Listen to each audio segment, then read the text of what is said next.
La ville historique de Grand Bassam est désormais patrimoine culturel de l'UNESCO.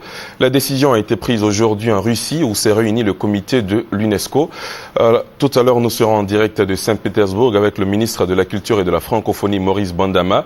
Mais avant, je vous propose ce reportage signé Alvarassa. Les autorités ivoiriennes l'ont voulu et elles viennent de l'obtenir. La ville historique de Grand Bassam, précisément le quartier France, est inscrite parmi les patrimoines de l'humanité.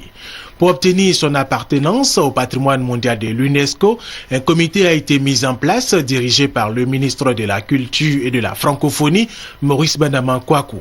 Suivant les traces de ses prédécesseurs qui, depuis 1998, négociaient cette appartenance. Pour y arriver, cette équipe a minutieusement travaillé en tenant compte de l'héritage culturel de la ville, son artisanat, ses danses traditionnelles dont la plus célèbre est la bissa, et ses plages, et surtout son architecture coloniale, devenue aujourd'hui de véritables sites touristiques à visiter et à revisiter. La décision de faire du quartier France de Grand Bassam un patrimoine de l'UNESCO a été prise à Saint-Pétersbourg en Russie où s'est réuni le comité de l'Organisation des Nations Unies pour la culture et la paix de l'UNESCO. La Côte d'Ivoire est représentée par le ministre de la Culture et de la Francophonie, Maurice Kwaku Bandama.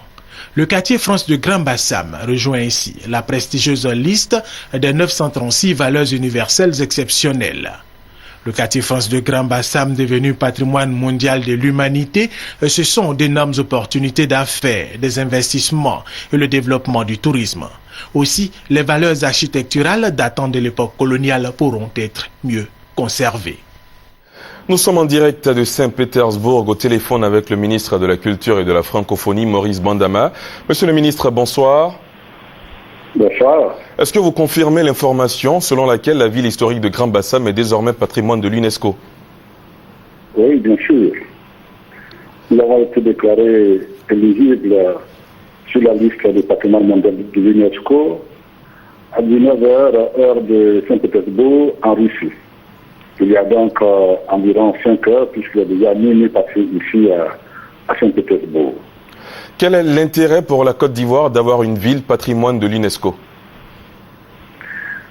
La liste du patrimoine mondial de l'UNESCO est une liste prestigieuse qui, au niveau mondial, recense tous les sites naturels ou culturels qui ont une valeur universelle exceptionnelle, qui ont une originalité en termes de beauté et donc qui sont comme des trésors de l'humanité.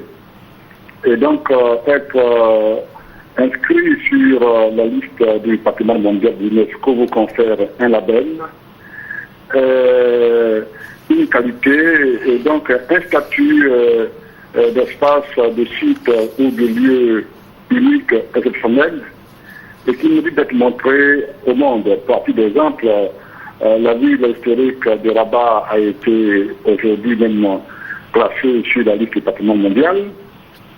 Et dans le monde entier, il y a des sites connus sur le plan mondial comme les pyramides d'Égypte. Donc, c'est une liste prestigieuse et c'est donc pour les sites culturels, c'est-à-dire créés par les hommes, une reconnaissance de leur beauté, de leur authenticité et de leur unicité dans le monde.